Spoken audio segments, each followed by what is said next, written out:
وكفى وسلام على عباده الذين اصطفى خصوصا على سيد الرسل وخاتم الأنبياء وعلى آله وأصحابه الأصفياء وأهل بيته الأتقياء ونشهد أن لا إله إلا الله وحده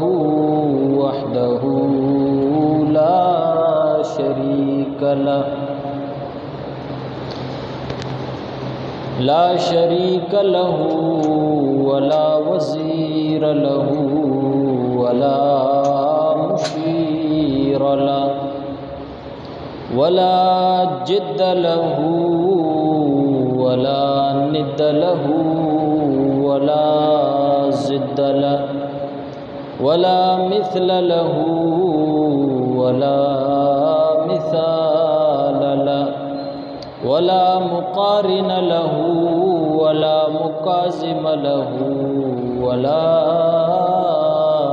مثل له ونشهد أن سيدنا وسندنا ومولانا وحبيبنا وحبيب ربنا وشفيقنا وشفيعنا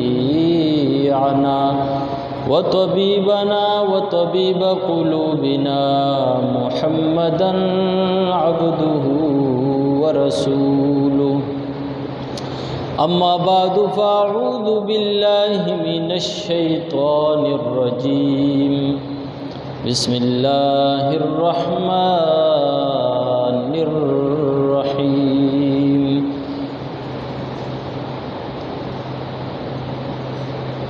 إن الله يأمركم أن تؤدوا الأمانات إلى أهلها وإذا حكمتم بين الناس أن تحكموا بالعدل قال النبي صلى الله عليه وسلم أنا آخر الأنبياء وأنتم آخر الأمم أو كما قال عليه الصلاة والسلام صدق الله وصدق رسوله النبي الكريم ونحن على ذلك من الشاهدين والشاکرین والحمد للہ رب العالمین۔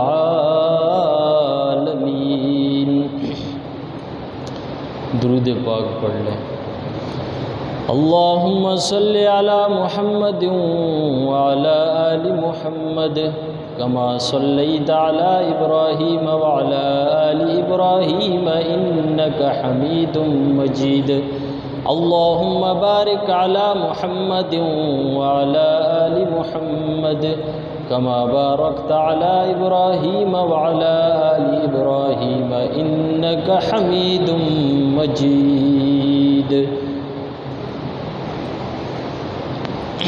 گرامی قدر سامعین کرام، اللہ سبحانہ و تعالی نے قرآن مقدس میں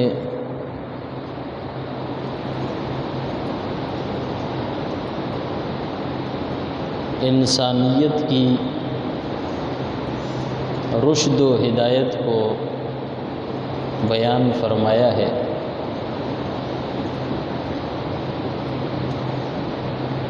یقیناً کسی بھی چیز کا وجود کسی نہ کسی مقصد کے لیے ہوتا ہے۔ کوئی بھی چیز ایسی نہیں ہے کہ جس کو وجود تو ملا ہو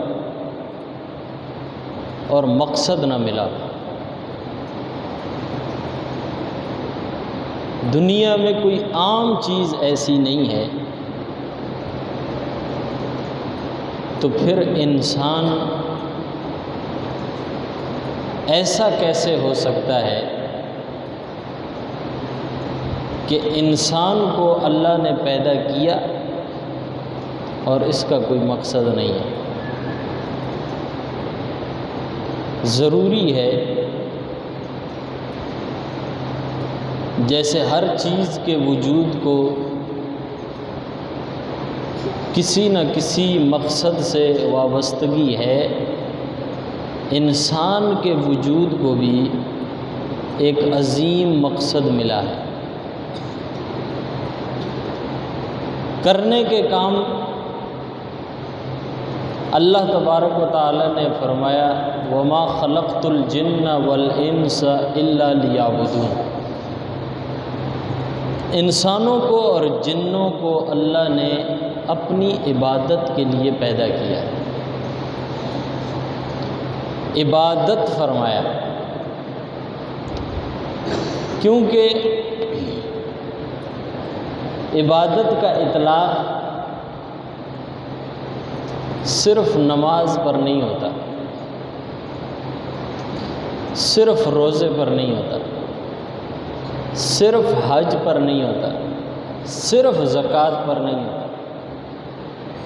24 گھنٹے کی زندگی پر عبادت کا اطلاق بئی معنی ہے کہ 24 گھنٹے کی زندگی انسان اللہ اس کے رسول کے حکموں کے مطابق گزارے تو وہ عبادت ہے۔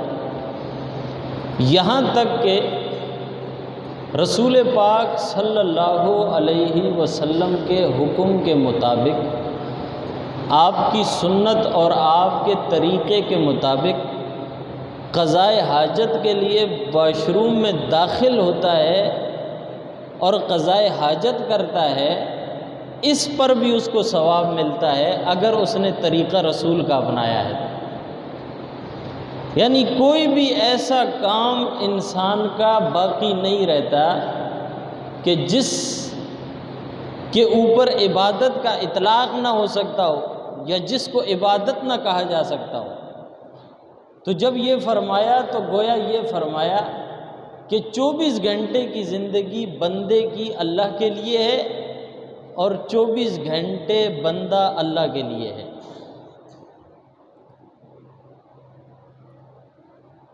سمجھنا چاہیے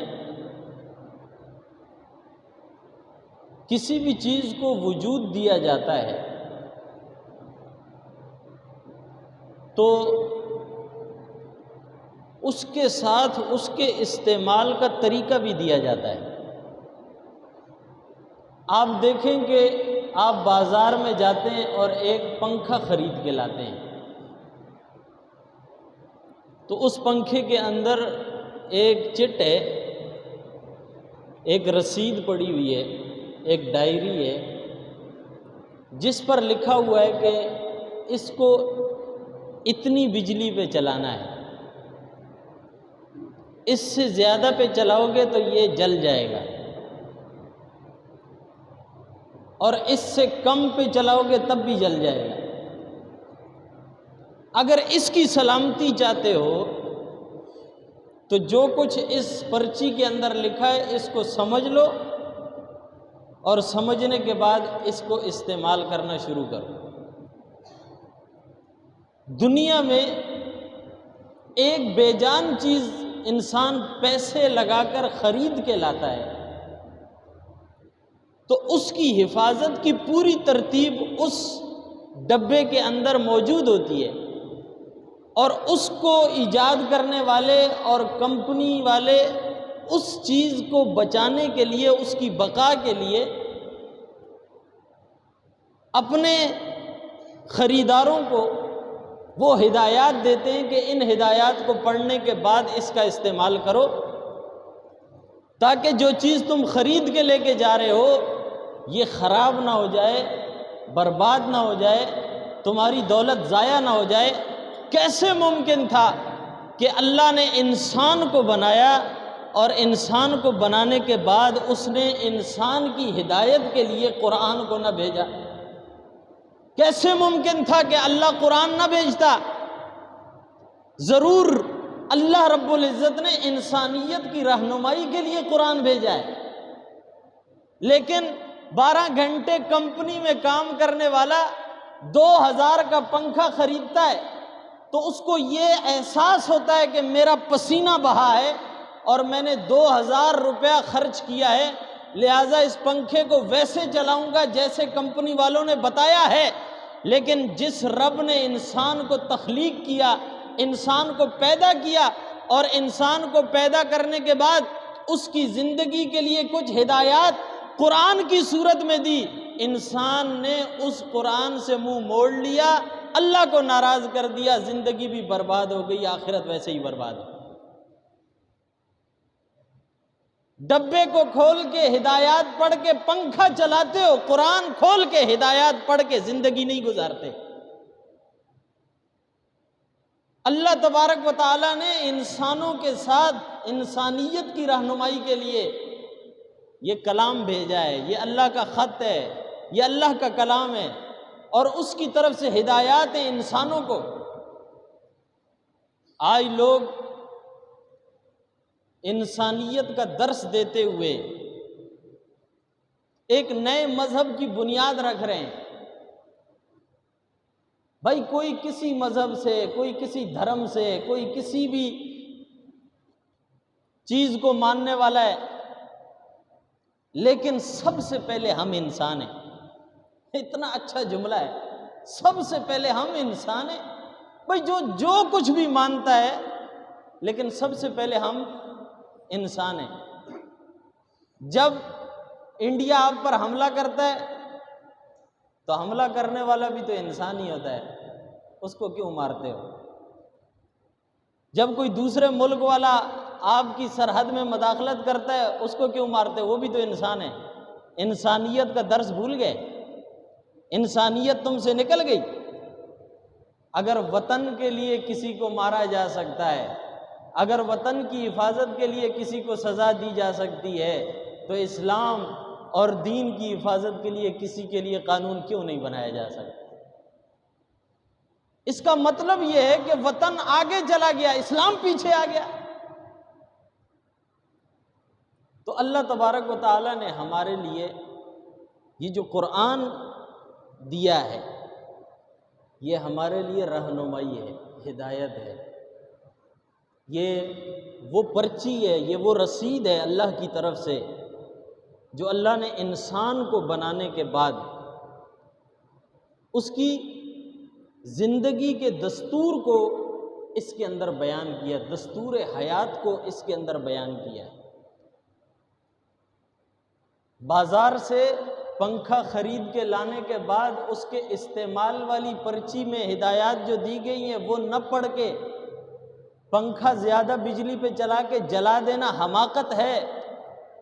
تو اپنے آپ کو مومن اور مسلمان کہلوا کر اور اللہ رب العزت کی طرف سے دی ہوئی ہدایات کو نہ پڑھنا، نہ سمجھنا، یہ کتنی بڑی حماقت ہے۔ آج ہم متاثر ہو گئے زمانے کی ترقی سے۔ حضور نے کیا بنایا تھا؟ مدینے میں کوئی پل آپ علیہ السلام نے نہیں بنایا، کوئی سڑک آپ علیہ السلام نے نہیں بنائی، لیکن آپ نے ایسے انسان تیار کیے تھے، ایسے لوگ تیار کیے تھے کہ روم اور فارس کی سلطنتوں کے حاکم مدینے میں آ کر حضرت عمر بن خطاب کے سامنے گھٹنے ٹیک کر بیٹھتے تھے۔ بتائیے، آپ فرمائیے، جیسا آپ کہیں گے ویسا ہوگا۔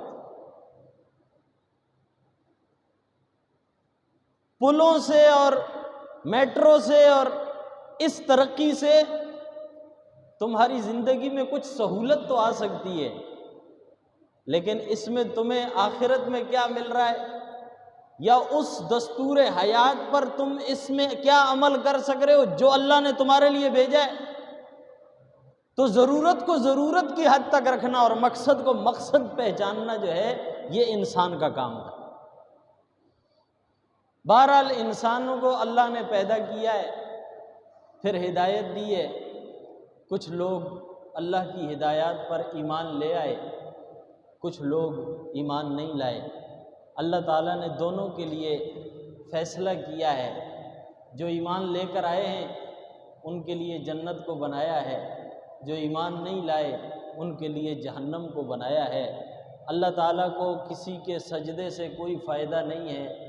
آپ یہ سمجھیں، میں یہ سمجھوں یار میں سجدہ کرتا ہوں تو اللہ کی شان بڑھتی ہے، ایسا نہیں ہے۔ یار میں سجدہ نہیں کرتا تو اس کی شان گھٹتی ہے، ایسا بھی نہیں ہے۔ سجدہ کرنے سے شان میری بڑھتی ہے، نہیں کرنے سے شان میری گھٹتی ہے۔ سجدہ کرنے سے فائدہ میرا ہوتا ہے، نہ کرنے سے نقصان میں کر رہا ہوں۔ اللہ تعالیٰ کی ذات کو میرے سجدے سے یا تیرے سجدے سے، کرنے سے یا نہ کرنے سے کوئی فائدہ کوئی نقصان ہے نہیں ہو رہا، یہ مجھے و آپ کے لیے۔ لیکن اللہ تبارک و تعالیٰ کا احسان عظیم یہ ہے کہ اللہ تعالیٰ نے قرآن مجید کے اندر اس پہلو کو اجاگر کیا ہے۔ دولت سب سے بڑی ایمان کی ہے، سب سے بڑی دولت ایمان کی دولت ہے۔ اللہ تبارک و تعالیٰ نے ایمان کی دولت کو بچانے کے لیے قرآن مجید کے اندر ہدایات دی ہیں۔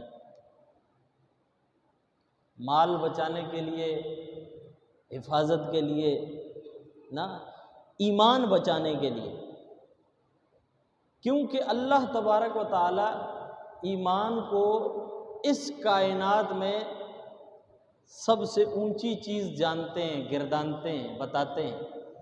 اس لیے اس ایمان کے بچانے کے لیے، اس کی حفاظت کے لیے اللہ تبارک و تعالیٰ نے ہدایات دی ہیں۔ طبقے دو ہیں، ایک وہ طبقہ ہے جو اللہ کا ماننے والا ہے، ایک وہ طبقہ ہے جو اللہ کو ماننے والا نہیں ہے۔ جو سرے سے انکار کرنے والا ہے، جو سرے سے انکار کرنے والا ہے، اور جو سر تسلیم خم کرنے والا ہے، یہ دو طبقے ہیں۔ سرے سے انکار کرنے والوں سے کوئی خطرہ نہیں ہے اسلام کو، خطرہ دوسروں سے بھی نہیں ہے، لیکن مسلمان یہ جانتے ہیں کہ یہ بات کرنے والا یہودی ہے، یہ بات کرنے والا عیسائی ہے، یہ پنڈت ہے۔ مسلمان عیسائی سمجھ کر بات سن رہے ہیں، اثر نہیں ہوگا، ایمان نہیں دے گا۔ یہودی سمجھ کے بات سن رہے ہیں، ایمان نہیں دے گا۔ پنڈت سمجھ کے بات سن رہا ہے، ایمان نہیں دے گا۔ لیکن ہو پنڈت، ہو یہودی، ہو عیسائی، اور نام اس کا مسلمانوں والا ہو، شکل اس کی مسلمانوں والی ہو، صورت اس کی مسلمانوں والی ہو، حلیہ اس کا مسلمانوں والا ہو، نام وہ بظاہر اسلام کا لیتا ہو، نام حضور کے خاندان کا لیتا ہو، اب وہ بات کرے گا تو مسلمان یہ سوچ کر سنیں گے شکل سے تو مسلمان ہے، پگڑی سے بھی مسلمان ہے، جبے سے بھی مسلمان لگ رہا ہے، جو یہ بات کر رہا ہے اب وہ اس بات کو سنے گا، مسلمان سمجھ کے عمل کرے گا، اور اس کی آخرت تو ویسے برباد ہے، یہ سننے والا اور پھر اس پر عمل کرنے والا اپنی آخرت بھی برباد کر دے گا۔ اللہ تبارک و تعالیٰ کی منشا میں یہ چیز پہلے سے موجود تھی، اور رب جانتا ہے۔ دیکھیں تقدیر کیا ہے، تقدیر لوگ کہتے ہیں نا تقدیر کے اوپر بحث نہ کرو، تقدیر کے بارے میں بات نہ کرو۔ مختصر اتنا سمجھ لیں، جو کام میں کل کروں گا، پرسوں کروں گا، موت تک کروں گا، آپ کریں گے، قیامت تک آنے والا کوئی انسان کرے گا، کرنے گا تو اس کو پتہ پڑے گا۔ لیکن اللہ تعالیٰ کو یہ سب علم پہلے سے ہے، اسی کا نام تقدیر ہے۔ میں کوئی کام کرنے کے بعد اس کو پہچانتا ہوں، کسی نقصان کو اٹھانے کے بعد اندازہ لگاتا ہوں، کوئی فائدہ کمانے کے بعد مجھے پتہ لگتا ہے، اور اللہ تعالیٰ یہ باتیں پہلے سے جانتا ہے، اس کا نام تقدیر ہے۔ یعنی اللہ کا علم وہ کائنات کے کسی بندے کے عمل پر منحصر نہیں ہے، یا اس کا محتاج نہیں ہے کہ یہ بندہ کرے گا تو اللہ کو پتہ لگے گا، نہیں، یہ نہیں بھی کرے گا، یہ 50 سال بعد کرے گا، لیکن اللہ اس کو آج بھی جانتا ہے، یہ اس کا علم ہے۔ تو جب اللہ رب العزت نے کائنات کو پیدا کیا، اس وقت سے لے کر صبح قیامت تک، قیامت کے بعد محشر، محشر کے بعد جنت جہنم، یہ سارے حالات ہوں گے، لیکن اللہ ان کو پہلے سے جانتا ہے۔ بولو پہلے سے، اسی کا نام تقدیر ہے۔ اب اللہ تبارک و تعالیٰ نے یہ بات تو جانی کہ مسلمان گمراہ یوں نہیں ہوں گے کہ یہودی یہودیت کی شکل میں آئے گا، عیسائی عیسائیت کی شکل میں آئے گا، ہندو پنڈت کی شکل میں آئے گا۔ گمراہ مسلمان اسی طرح ہوگا کہ ہوگا تو پنڈت اور آئے گا اسلام کی شکل میں، اور بڑی خوبصورتی کے ساتھ آئے گا، اور بہت خوبصورت نعرے کے ساتھ آئے گا، اور ایسا نعرہ ہوگا کہ سننے والے کہیں گے کہ یار اگر کسی بندے کے اندر مصلحت ہے تو بس کائنات میں وہ یہ ایک ہی ہے، باقی تو ایسے ہی ہیں۔ مصلحت سے اگر کوئی بھرا ہوا ہے تو یہی ہے۔ اللہ تبارک و تعالیٰ نے ان لوگوں سے ہماری حفاظت کی ہے۔ یہودیوں سے تو آپ یہودی سمجھ کے حفاظت ہو گئی، عیسائیوں سے عیسائی سمجھ کے ہو گئی، ہندوؤں سے ہندو سمجھ کے ہو گئی۔ یہ جو اسلام کی شکل میں پنڈت بیٹھے ہیں ان سے حفاظت اصل ہے، کیونکہ مسلمانوں کے بیچ میں آنا جانا اٹھنا بیٹھنا وہ تو ان لوگوں کا ہے۔ گمراہ یہ کریں گے۔ اللہ نے ان سے مسلمانوں کو کیسے بچایا ہے؟ 3 چیزیں ہیں، یاد رکھنا۔ توجہ سے یہ بات سنیں گے، ایمان کبھی بھی نہیں بیچیں گے۔ 3 چیزیں یاد رکھنا۔ سب سے پہلے کتاب اللہ یعنی قرآن مجید، رسول اللہ صلی اللہ علیہ وسلم، اور کعبۃ اللہ یعنی اللہ تعالیٰ کا گھر۔ آج دنیا کے اندر جن لوگوں کے بیچ میں اسلام اور کفر کا جھگڑا ہے وہ 2 طبقے ہیں۔ ایک طبقہ ہے جس کو کہتے ہیں اہل سنت والجماعت، اور ایک طبقہ ہے جس کو کہتے ہیں اہل التشیع یا رافضی۔ یہ 2 طبقے ہیں، دونوں کا دعویٰ ایمان ہے، اسلام کا دعویٰ ہے۔ اللہ تعالیٰ نے حفاظت کیسے کی؟ اہل سنت کہتے کس کو ہیں؟ جو اللہ کی توحید کا قائل ہے، رسول اللہ صلی اللہ علیہ وسلم کی رسالت کا قائل ہے، آپ کو اللہ کا آخری پیغمبر رسول اور نبی جانتا ہے، آپ کے بعد کسی کو معصوم نہیں مانتا، آپ کے بعد خلافت کا قائل ہے، اور حضور علیہ السلام پر اترنے والی قرآن مجید، اترنے والی کتاب قرآن مجید کو مانتا ہے، اور اس قرآن میں کسی قسم کی تحریف نہیں مانتا، رد و بدل نہیں مانتا، اور اللہ کے وعدے پر یقین کرتا ہے کہ اللہ نے فرمایا ہم نے نازل کیا، ہم حفاظت کریں گے۔ اہل سنت یہ بات یقین سے مانتا ہے کہ اللہ نے نازل کیا اور اسی کی حفاظت میں ہے، کوئی رد و بدل نہیں ہوئی ہے۔ صحابہ حضور علیہ السلام کے یار ہیں، حضور پر قربان ہیں، حضور کے خادم ہیں، حضور کے غلام ہیں۔ حضور نے جو دین صحابہ کو دیا، صحابہ لے کے پوری دنیا میں چلے گئے۔ ایک دن آئے گا حضور علیہ السلام، محشر کا میدان ہوگا، وہ قائم ہوگا، ہم اپنے نبی محمد صلی اللہ علیہ وسلم کی امت میں ہوں گے، ان کے پیچھے کھڑے ہوں گے، سارے نبی بھی کھڑے ہوں گے۔ اللہ فیصلہ کرے گا، جنتی جنت میں چلے جائیں گے، جہنمی جہنم میں چلے جائیں گے، قیامت نے قائم ہونا ہے، روز حساب نے آنا ہے، پل صراط پر سے گزرنا ہے۔ یہ عقائد ہیں اہل سنت والجماعت کے۔ اس کے مقابلے کے اندر عقائد فریق مخالف کے بھی ایسے ہی ہیں، آج کل کتابوں میں اور ہیں، آج کل جو بیان کیے جا رہے ہیں وہ اور ہیں۔ لیکن اللہ تعالیٰ نے حفاظت کیسے کی؟ 3 چیزوں سے، یاد رکھنا۔ سب سے پہلے بیت اللہ، دیکھو خانہ کعبہ کے ذریعے سے اللہ نے ہماری حفاظت کی، ایمان کی۔ کیسے؟ آپ سوچیں گے خانہ کعبہ کی وجہ سے اسلام کی حفاظت کیسے ہوئی؟ بیت اللہ اللہ کا گھر ہے، خانہ کعبہ اللہ کا گھر ہے۔ اس زمین کے اوپر سب سے زیادہ جو محترم مکرم ذیشان جگہ ہے وہ اللہ تبارک و تعالیٰ کا گھر ہے، خانہ کعبہ ہے۔ ہوا یہ کہ فتح مکہ کے موقع پر حضور علیہ السلام تشریف لائے، بیت اللہ میں اندر جانا چاہتے ہیں، چابیاں بنی عبددار کے ایک فرزند عثمان بن طلحہ کے پاس ہیں، جو ابھی ایمان نہیں لائے۔ تو انہوں نے حضور کو آتے دیکھ کر اونچی جگہ پہ چڑھ گئے۔ آپ نے پوچھا بیت اللہ کھلواؤ، چابی کس کے پاس ہے؟ بتایا کہ چابی عثمان بن طلحہ کے پاس ہے۔ کس سے چابی لو؟ وہ بیت اللہ کی خدمت کو اپنا خاندانی شرف سمجھتے تھے، چابی دینے کے لیے تیار نہیں ہوئے۔ چابی دینے کے لیے تیار نہیں ہوئے تو حضرت علی رضی اللہ تعالیٰ عنہ آگے بڑھے۔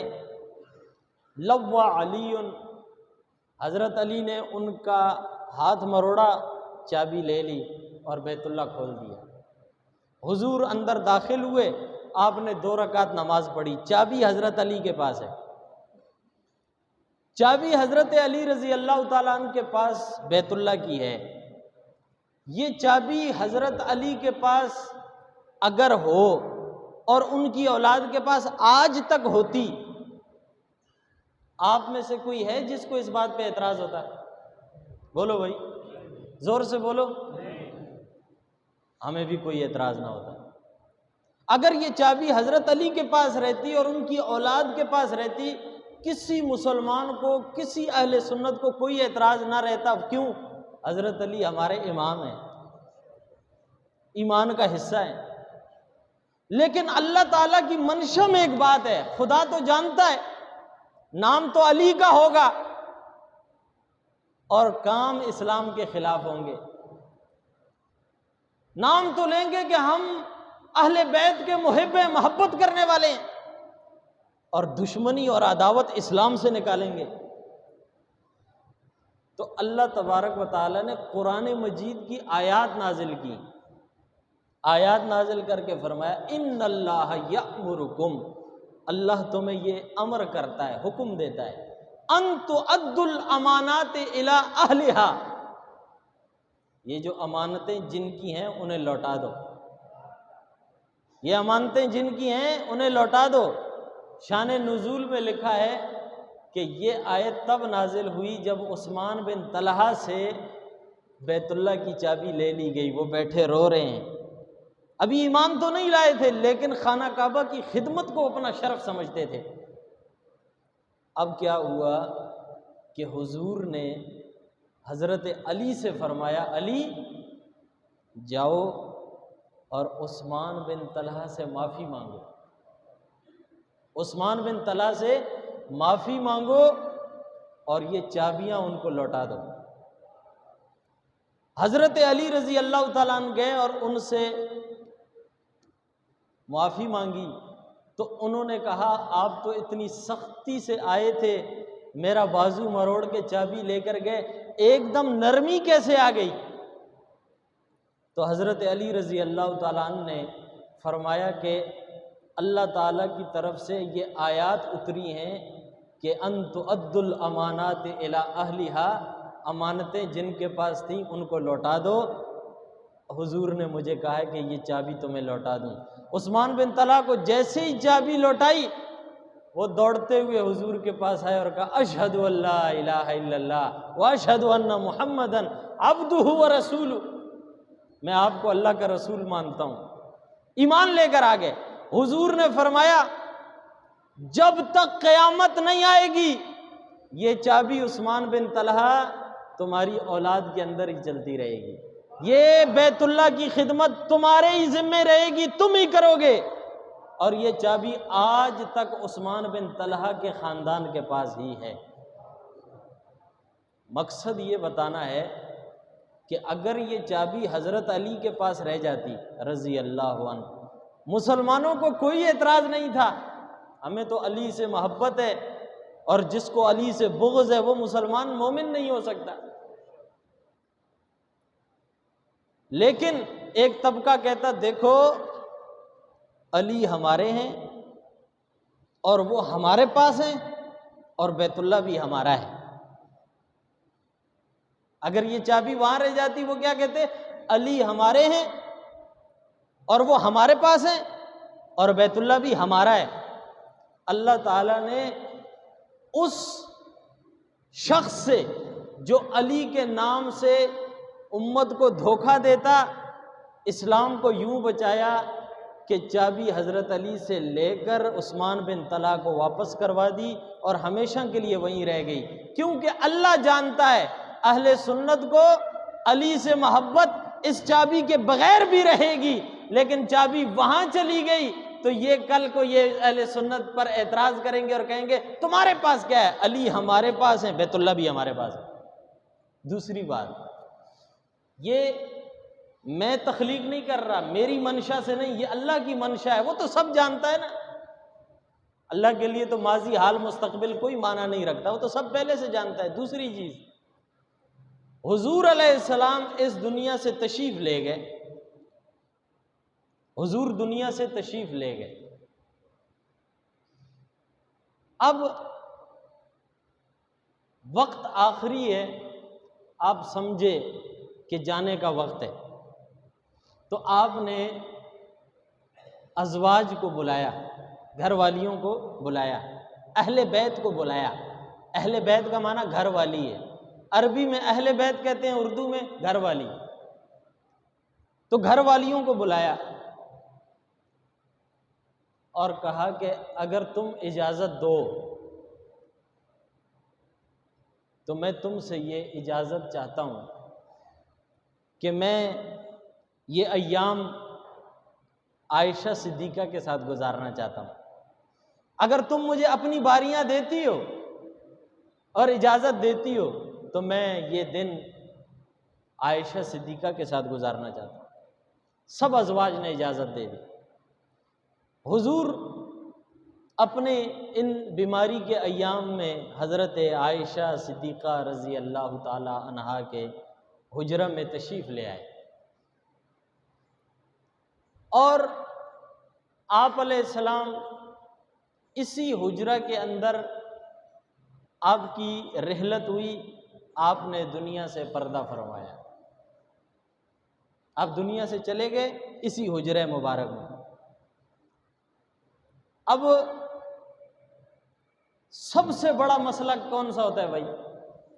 آپ کو کوئی کہے نا کہ یار سب سے بڑا مسئلہ کیا ہے، تو جو مسئلہ درپیش ہے نا وہی سب سے بڑا ہے۔ جو مسئلہ درپیش ہے نا وہ سب سے بڑا ہے، اس کو حل کرنا ہے۔ جو 10 دن بعد آئے گا، 50 دن بعد آئے گا، وہ تو تب بڑا ہوگا نا جب آئے گا، لیکن جو مسئلہ درپیش ہے وہی سب سے بڑا ہے۔ اور مسئلہ درپیش ہے کہ حضور کو غسل کیسے دیا جائے، حضور کو غسل کیسے دیا جائے۔ بھائی جب بندہ دنیا سے چلا جاتا ہے غسل دیتے ہیں نا، دیتے ہیں نہیں دیتے؟ اب امتی کو تو غسل کیسے دینا ہے وہ تو پتہ ہے، قمیض کینچی ڈالی اور آخر تک کاٹ دی اور اتار دی۔ حضور کو غسل کیسے دینا ہے، مسئلہ درپیش ہے۔ صحابہ کی جماعت ہے، سارے موجود ہیں۔ ابو بکر صدیق نے کہا حضور کی قمیض کو کوئی نہیں اتارے گا، قمیض کے اوپر سے پانی ڈالو، حضور کی قمیض نہیں چیری جائے گی، اوپر سے پانی ڈالو۔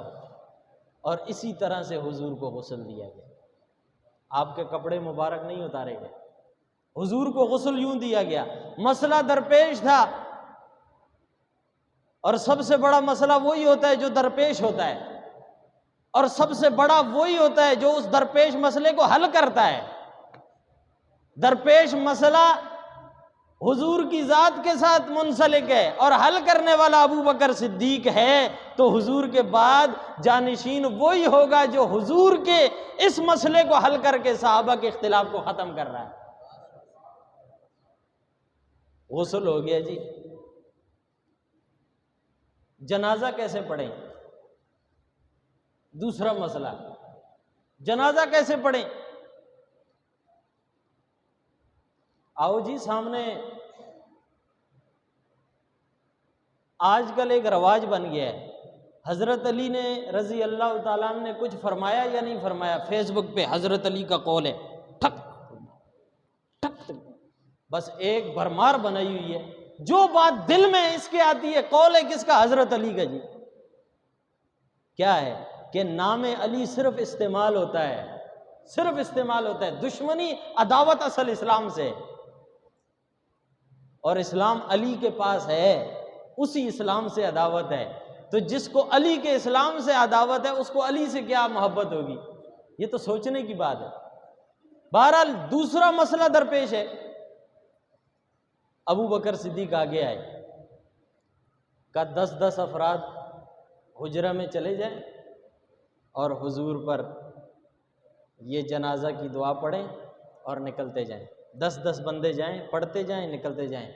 امام کوئی نہیں ہوگا، وہ کون ہے جو حضور کی امامت کرائے؟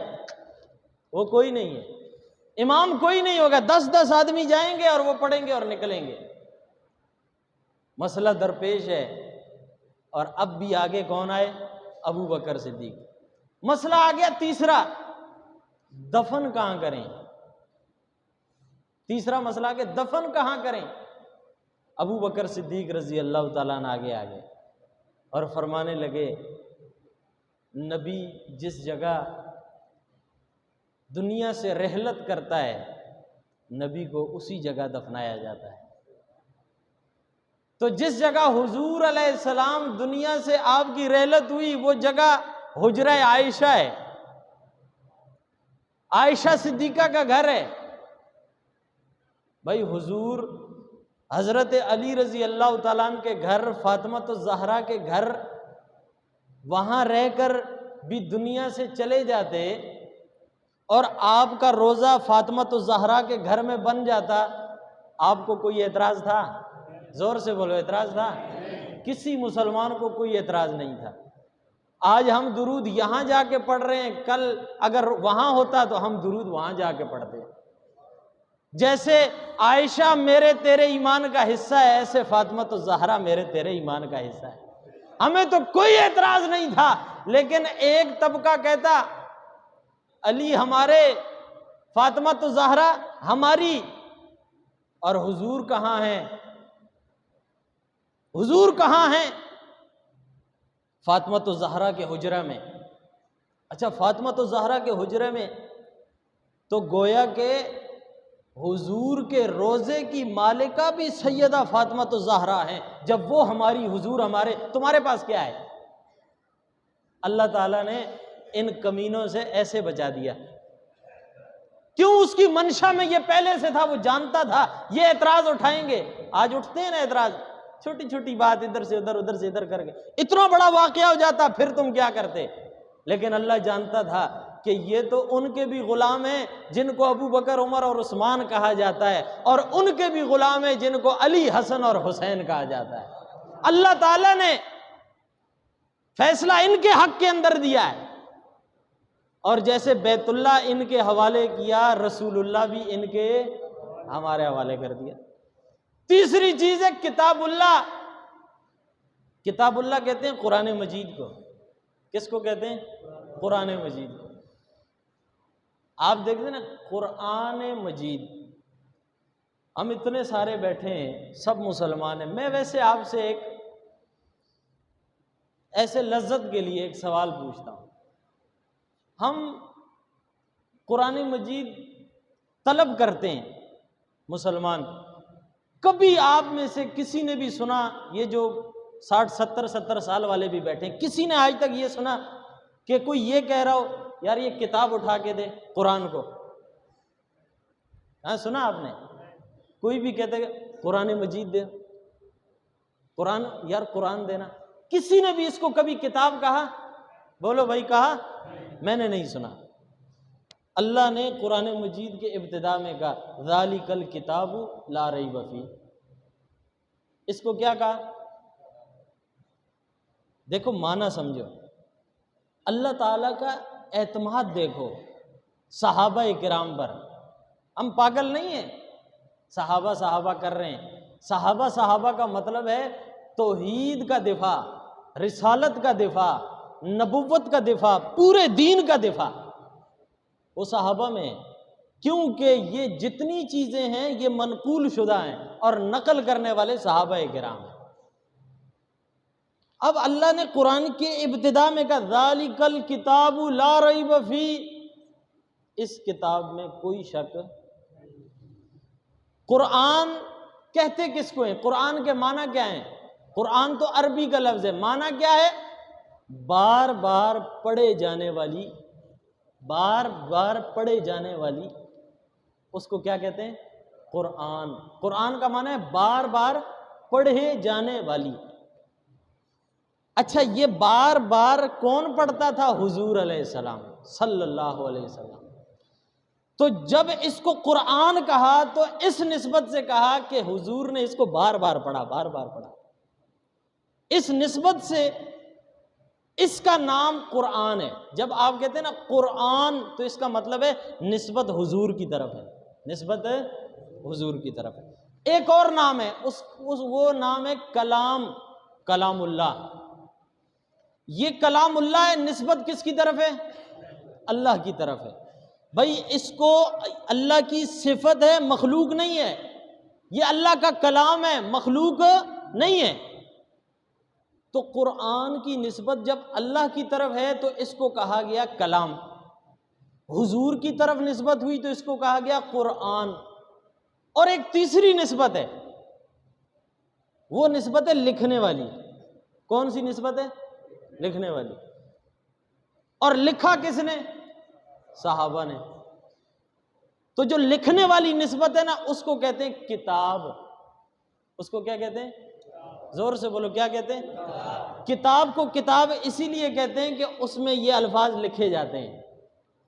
اللہ تبارک و تعالی نے کلام اللہ نہیں کہا، ذالک الکلام نہیں کہا، ذالک القرآن بھی نہیں کہا، ذالک الکتاب کیوں کہا؟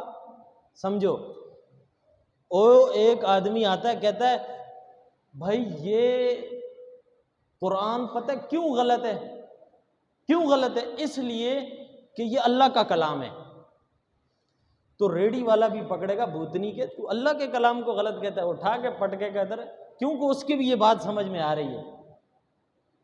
اب کوئی کہے کہ یہ اس لیے غلط ہے کہ یہ حضور کی طرف منسوب ہے، پھر بھی عاشق پکڑ لے گا۔ اعتراض کلام پر کوئی کر ہی نہیں سکتا تھا، یہ کوئی کہہ ہی نہیں سکتا تھا کہ یہ اس لیے غلط ہے کہ یہ اللہ کا کلام ہے، یہ بھی نہیں کہہ سکتا تھا اس لیے غلط ہے کہ حضور کی طرف منسوب ہے، قرآن ہے۔ اعتراض ہو سکتا تھا صحابہ پر، لکھنے والی صفت پر۔ اللہ تعالیٰ نے ذالک الکلام نہیں کہا، ذالک القرآن بھی نہیں کہا، ذالک الکتاب کہہ کر بتایا ہے۔ جیسے اس کے کلام ہونے میں شک نہیں ہے، جیسے اس کے قرآن ہونے میں شک نہیں ہے، ایسے ہی اس کی نسبت صحابہ میں کتاب ہونے میں بھی اللہ کہتا ہے کوئی شک نہیں ہے۔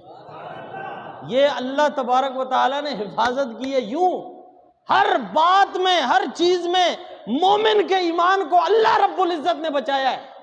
دیکھو یہ کلام کہہ کے غلط کہہ دے، کوئی نہیں کہتا۔ اب کچھ دن پہلے ایک اٹھا، اس نے کہا ہمیں اصلی قرآن ملا ہے، اصلی قرآن دریافت ہوا ہے، اصلی قرآن دریافت ہوا ہے جو ائمہ نے لکھا ہے، اور وہ برطانوی میوزیم کے اندر بھیجا جائے گا تاکہ تصدیق ہو کر آئے، تاکہ تصدیق ہو کر آئے۔ بے ایمانو، کمینو، بدذاتو، خبیثو، تمہیں اللہ کے قرآن کی تصدیق بھی برطانیہ کی میوزیم سے چاہیے تھی۔ پھر عروۃ الوثقی والا شیطان اٹھا، اس نے کہا اس نے ہمیں پھنسا دیا، میں اتنی مشکل سے یہ مسلمان مولویوں کو، کیوں نام لینے کی ضرورت نہیں، نام لیتے نا تو ایک پر ہی بات چلی جاتی ہے کہ یار یہ اس کو کہا ہے باقی کو نہیں کہا۔ ہمارے دادا اللہ ان کی مغفرت فرمائے، میں گاؤں میں ان کے ساتھ تھا، ان کی ایک بات یاد آئی تو انہوں نے، وہ ایک لڑکا تھا نا، وہ ہم بازار کی طرف جا رہے تھے تو ان دنوں میں گاؤں میں یہ خنزیر بہت زیادہ ہو گئے تھے، سور جس کو بولتے ہیں، تو وہ زمین کھود دیتے ہیں ساری، جو ہے نا وہ ادھر کی ادھر فصلیں تباہ کر دیتے ہیں۔ تو ایک بندے نے کہا کہ، اور لڑکے نے کہا ادھر میں نے وہ خنزیر کا بچہ دیکھا ہے چھوٹا سا بڑا خوبصورت. تو میرے دادے نے کہا کہ خنزیر کے بچوں میں خوبصورت نہیں ہوتا، خنزیر کا بچہ خنزیر ہی ہوتا ہے. اب یہ خوبصورتی خنزیر کے بچے میں نہیں ہوتی، وہ خنزیر کا بچہ خنزیر کا ہوتا ہے، اس میں اچھا اور برا نہیں، وہ ویسے ہی برا ہوتا ہے. جو اسلام کا دشمن ہے اس میں اچھائی ڈھونڈنے والے میں آگے نہیں کہتا، لیکن انشاءاللہ اگر وہ سنیں گے کسی بھی ذریعے سے تو ان کو پتہ لگ جائے گا کہ پتہ نہیں اس نے ہمیں کہا ہے یا کسی اور کو کہا ہے. تو میں آپ کو بتا دوں میں نے ان کو نہیں کہا ہے، لیکن جس کو یہ لگے کہ اس نے مجھے کہا ہے تو یقیناً میں نے اس کو نہیں کہا ہے، لیکن اس کو جب لگ رہا ہے کہ مجھے کہا ہے تو اس کو پھر سوچنا چاہیے اس نے تو نہیں کہا لیکن میں یہی ہوں کہ نہیں. اس کا جواب ذرا سوچ لیں. تو تیسری چیز کیا ہے؟ کتاب اللہ. کیا ہے؟ کتاب اللہ. اب اہل سنت کہتے ہیں یہ جو قرآن ہمارے پاس ہے نا یہ صحابہ نے لکھا ہے. کس نے؟ اور شیعہ کہتے ہیں کہ حضرت علی رضی اللہ تعالیٰ عنہ نے قرآن لکھا اور وہ لے کر آئے اور صحابہ کو دیا. تو صحابہ نے کھولا تو دیکھا قریش والوں کی برائیاں تھی، اہل بیت کی اچھائیاں تھیں اور ان کی مدح سرائی تھی. تو وہ بند کر کے حضرت علی کو واپسی دیا، کہا کہ اس کی ضرورت ہمیں نہیں ہے. تو حضرت علی وہ لے کر گئے اور اسی وقت کہا اب یہ تمہیں تب ہی ملے گا جب 12واں آئے گا، جب 12واں آئے گا تب ملے گا. اور حضرت علی وہ قرآن لے گئے اور غائب ہو گیا. تو اب یہ کہتے ہیں ہم مجبور ہیں اس قرآن کو ماننے پہ. یہ جو اہل سنت والا ہے اس کو ماننے پہ مجبور ہیں. مانتے تو اس کو بھی نہیں ہیں لیکن مجبور ہیں کہ ہم اس سے اگر کھل کر سامنے آئیں گے تو ہمارے پاس رہے گا کیا؟ کچھ بچے گا ہی نہیں. لوگوں کو پتہ لگ جائے گا اور جب انہیں پتہ لگ گیا تو ہمارا کفر واضح ہو جائے گا. اور یہ بات وہ سارے مولوی جانتے ہیں جو وہاں جاتے ہیں، قسم خدا کی سارے جانتے ہیں. ان میں سے آدھے سے زیادہ تو وہ ہیں جو ہمارے پاس کئی جلسوں میں محفلوں میں تقریریں کر چکے ہیں، اور کچھ تو وہ ہیں جو وہاں تقریر کر کے آئے واپس انہوں نے کہا کہ یار ہم کون سا ان کو مسلمان سمجھتے ہیں ہم کون سا ان کو مسلمان سمجھتے ہیں. پھر جاتے کیوں ہو؟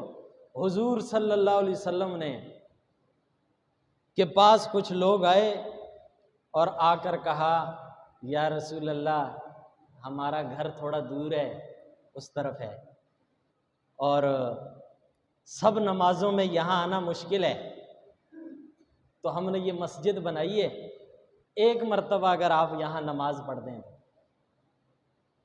ایک مرتبہ اگر آپ یہاں نماز پڑھ دیں تو جس کو مسجد زرار کہتے ہیں، ایک مرتبہ یہاں نماز پڑھ دیں تو حضور علیہ السلام نے اللہ تعالیٰ نے وحی نازل کر دی خبردار وہاں نماز نہیں پڑھنی.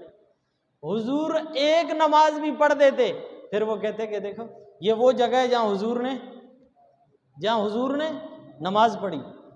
لیکن اللہ چاہتا ہے نا کہ آپ کی امت کے ایک ایک فرد کو بچایا جائے، تو حضور کو اس لیے نہیں حکم دیا کہ آپ نماز جا کے پڑھیں، بلکہ یہ کہا یہ جو بنائی ہے نا مسجد اس کو توڑ دو اس مسجد کو توڑ دو، گرا دو اس مسجد کو، یہ مسجد زرار ہے. اور یہ جو وہاں جاتے ہیں یہ اچھی طرح جانتے ہیں کہ یہ کیا ہے. ایک کو ہری پور کے اندر 30 کنال زمین دی ہے، میں نے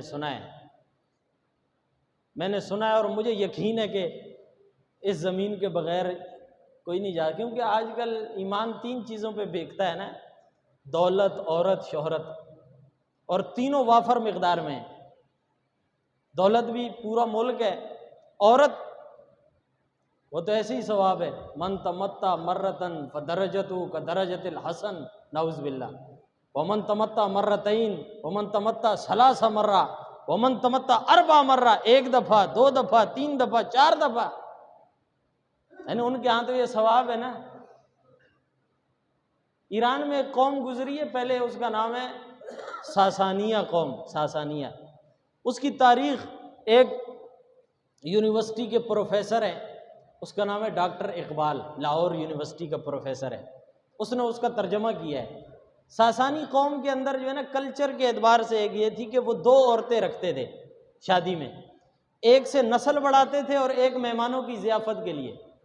یہ ساسانی قوم کا کلچر تھا۔ تاریخ ایران بعہد ساسانیہ کتاب کا حوالہ دے رہا ہوں، ترجمہ کرنے والے کا نام ڈاکٹر اقبال ہے، پڑھ لینا۔ حضرت عمر رضی اللہ تعالیٰ نے فتح کیا۔ فارسی اس اعتبار سے بڑے خطرناک ہیں، مجوسی جو ہے نا بڑے خطرناک ہیں، وہ کسی بھی طرح جو ہے نا اپنے اوپر آنے والے کو معاف نہیں کرتے، عداوت نکالتے ہیں، اگرچہ ان کو اتنی بے غیرتی کرنی پڑے کہ اپنے آپ کو مسلمان ہی کیوں نہ کہنا پڑے، وہ یہ کہہ کر بھی کچھ نہ کچھ کرتے ہیں۔ تو یہ وہیں کی قوم ہے۔ اور یہ جو متا ہے نا، متا، یہ ساسانیہ جو قوم ہے، یہ اس قوم کے اس کلچر کو آگے بڑھایا گیا ہے۔ یہ وہ نہیں ہے جو آپ سمجھ رہے ہیں، اس میں کوئی پابندیاں شابندیاں نہیں ہیں۔ ایک شادی شدہ عورت ہے تو وہ بھی کر سکتی ہے، اور اس سے آگے جاؤں گا تو پھر مسجد کا ماحول ویسے اجازت نہیں دے رہا، باتیں اس کی بھی اجازت یہ ماحول نہیں دیتا، لیکن آپ کے علم میں لانا اس لیے ضروری ہے کہ یہ باتیں حقیقت ہیں، آپ اسلام کا دفاع کرنے والے بنیں۔ تو تیسری چیز ہے کتاب اللہ۔ اب کتاب اللہ اگر قرآن مجید حضرت علی جمع کرتے، آپ کو کوئی اعتراض ہوتا؟ بھائی ہم تو بصر و چشم قبول کرتے، وہ تو ہمارے امام ہیں۔ ان کی پاؤں کے نیچے لگا ہوا جو مٹی کے ذرات ہیں وہ ہماری آنکھوں کا سرما ہے، سر کا تاج ہے، ہمارے چہرے کا نور ہے۔ حضرت علی رضی اللہ تعالیٰ عنہ ہمارے ایمان کی دمکتی چمکتی ہوئی روشنی ہے۔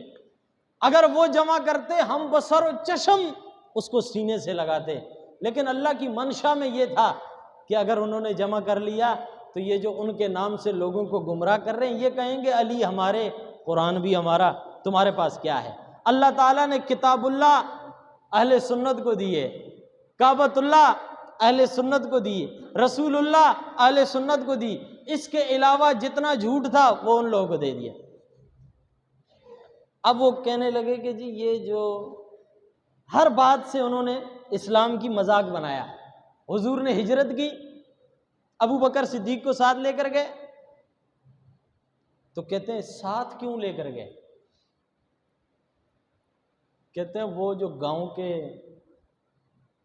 چودھری ہوتے ہیں اور سمجھدار لوگ ہوتے ہیں نا، ان کو جس سے خطرہ ہوتا ہے نا وہ اس کو ساتھ لے جاتے ہیں۔ ابو بکر صدیق کے لیے کہہ رہے ہیں کہ جس سے خطرہ ہوتا ہے اس کو ساتھ لے کے جاتے ہیں۔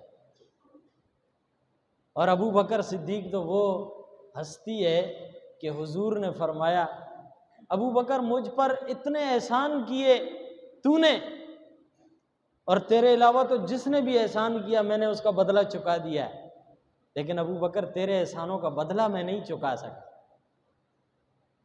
ابو بکر تو وہاں سے دوبارہ اندر بھی نہیں ہوئے، جب حضور نے دروازہ کھٹکھٹایا وہیں سے نکل کے آ گئے۔ اور آج ایک آدمی کہتا ہے کہ جس سے خطرہ ہوتا ہے نا اس کو ساتھ لے کر جاتے ہیں، اور پھر کہنے لگے کہ جو ورقہ بن نوفل ابو بکر صدیق کے غلام تھے، ان کو ابو بکر نے کہا ہوا تھا ہمارے پاؤں کے نشانوں پر آتا جانا اور ان لوگوں کو لے کے آنا۔ ابو بکر بھی چاہتے تھے حضور کو نعوذ باللہ قتل کرنا چاہتے تھے، تو ورقہ بن نوفل، لیکن پھر اس کے بعد کہنے لگے کہ اس غلام نے جو ہے وہ عمل درآمد نہیں کیا۔ میں نے کہا کیسے عمل کر سکتا تھا؟ ابو بکر کا غلام تھا، حضور کو نقصان کیسے پہنچا سکتا تھا؟ نہیں پہنچا سکتا۔ پھر کہنے لگے کہ جی وہ جو داجن والی روایت ہے اس کو پڑھ کے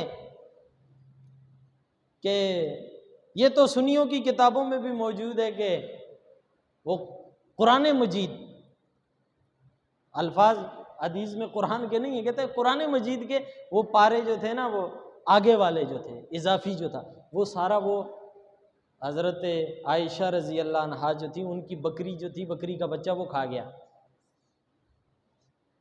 وہ بھی، اور وہ بکری کا بچہ ابو بکر صدیق نے دیا تھا، یہ بھی کہیں گے بکری کا بچہ دیا ابو بکر صدیق نے تھا اور اس نے وہ کام کیا، کھایا۔